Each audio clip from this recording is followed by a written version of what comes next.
Iran के राष्ट्रपति इब्राहिम रईसी की रविवार को हेलीकॉप्टर क्रैश में मौत हो गई और उनके साथ इस दुर्घटना में उसके विदेश मंत्री हुसैन अमीर अब्दुल्लाहियान की मौत हो गई। रईसी की मौत पर दुनिया भर के लोग दो धड़ों में बंटे हैं। कुछ लोग उनकी मौत पर जश्न मना रहे हैं तो कुछ लोग उसकी मौत को गंभीर एवं संदिग्ध ले रहे हैं। हुसैन की मौत के पीछे इजराइल का हाथ माना जा रहा है। रईसी की मौत के पीछे इजराइल का हाथ कहे जाने के बाद रूस भी इस मामले में खुलकर सामने आया है, क्योंकि रूस और अमेरिका के बीच चल रहा तनाव किसी से भी छिपा नहीं है।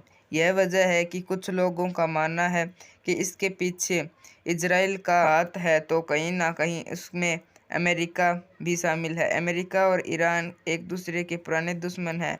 रूस के राष्ट्रपति व्लादिमीर पुतिन ने कहा है कि जिस हेलीकॉप्टर दुर्घटना में ईरानी राष्ट्रपति इब्राहिम रईसी और अन्य अधिकारी मारे गए हैं, उस दुर्घटना की जांच में ईरान की मदद करने के लिए रूस भी तैयार है। पुतिन ने संसद के निचले सदन के अध्यक्ष के साथ एक बैठक में कहा कि यदि हमारे सहयोगियों को किसी जरूरत है तो हम इस दुर्घटना के कारणों की जांच के लिए उन्होंने विशेषज्ञ सहायता प्रदान करने के लिए तैयार हैं। इसी दौरान उन्होंने रईसी के अंतिम संस्कार में शामिल होने के लिए ईरान की अपनी यात्रा से पहले बैठक में रईसी की मौत की बड़ी क्षति बताया।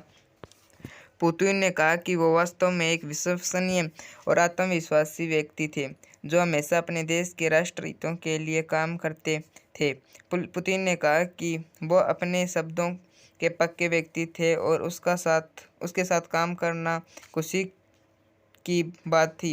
हालांकि पुतिन ने प्रतिज्ञा की रूस ईरान के साथ अब अपना सहयोग जारी रखने के लिए तैयार है, क्योंकि दोनों देशों ने रईसी के दौरान में भी एक दूसरे का सहयोग किया था। उन्होंने कहा कि अब अपनी तरफ से रूसी ईरानी संबंधों को इसी तरह जारी रखेंगे।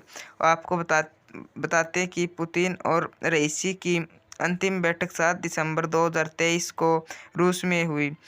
इससे पहले उन्होंने एक ऑनलाइन बिग सम्मेलन में भाग लिया था। सितंबर 2022 में शकरकम में स्थायी संगठन 80 शिखर सम्मेलन के मौके पर दोनों राष्ट्रपतियों ने कहा था उनके देशों की सभी सूत्रों की सक्रिय रूप से सहयोग हो रहा है।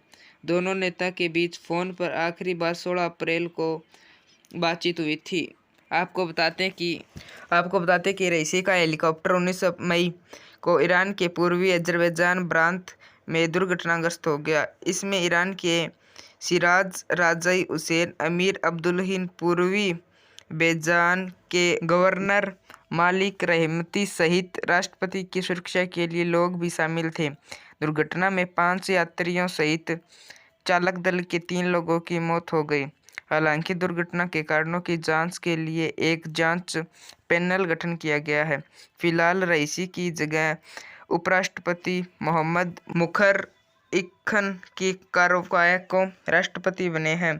28 जून को राष्ट्रपति के चुनाव होने की संभावना है। उनके बाद अगले राष्ट्रपति का चुनाव होगा।